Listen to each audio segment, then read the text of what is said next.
몬스터. 저도 과거에 몬스터였는데. 아, 여기 있었네. 지금도 몬스터지. 제가 사실 반인 반요였거든요.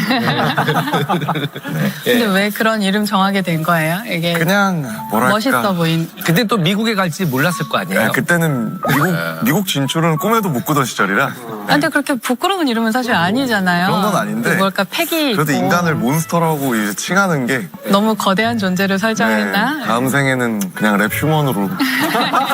매스원. 네. 괜찮네요. 되게 소박해졌네요. 네. RH로 부릅시다 우리. 약간 혈액형 같은데요. 네. So what does RH have to do with blood type? Our blood types are names that describe the kind of proteins that are on the outside of our red blood cells. So you may have heard of the blood types A, type B, type AB, type O. Here's a diagram of what that means. If someone has type A blood, they have protein A on the outside of their red blood cells. If someone has type B blood, they have the protein B. If someone has type AB, they have both proteins A and B. And if someone has type O, they don't have either of those proteins on their red blood cells. So why does anyone care? People care because of this part of the diagram. If you have type A blood, your body doesn't contain protein B. This means that your immune system would identify protein B as foreign and make antibodies against it to get rid of it. Likewise, if you have type B blood, your immune system would make antibodies against protein A to get rid of it. This is a huge issue for blood transfusions. If you have type A blood, your immune system would attack any blood that has protein B in it. So you can't receive type B blood or type AB blood. Likewise, if you have type B blood, you can't receive type A blood or type AB blood. But check out the special situations. If you have type AB blood, your immune system is happy getting blood with protein A or protein B in it. So you can get any type of blood. But if you have type O blood, your immune system would attack type A, type B, or type AB blood. So you can only get type O blood. So where does the RH come in? Well, we also have a protein on our red blood cells called RH.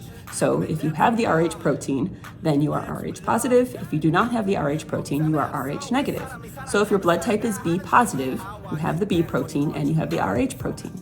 If you are AB negative, you have the A protein and you have the B protein, but you do not have the Rh protein. So what does that matter? Well, first off, it also affects transfusions. You cannot give Rh positive blood to someone who is Rh negative. But it turns out there's actually a really special situation involved with pregnancy. If a mother is Rh negative and her baby is Rh positive, sometimes some fetal blood can get into the mother's bloodstream. If this happens, the mother can develop antibodies against the Rh protein. Usually that isn't enough to hurt her first Rh positive baby. However, if the Rh negative mother then gets pregnant again with another Rh positive baby, the mother's immune system can attack and hurt the baby. Now, don't worry too much about this. This is a very well understood phenomenon. So if a woman is pregnant, she is tested to determine is she Rh positive or is she Rh negative. If she is Rh negative, the medical staff will give her a shot of antibodies that bind to the Rh protein. Now, it is not enough to hurt an Rh positive baby, but is enough to keep the mom's immune system from making her own Rh antibodies if any of the Rh positive fetal blood gets into her bloodstream. So then the mother's immune system does not make Rh antibodies and the baby is safe. So as you can see, it's pretty important to understand what all this blood type stuff means.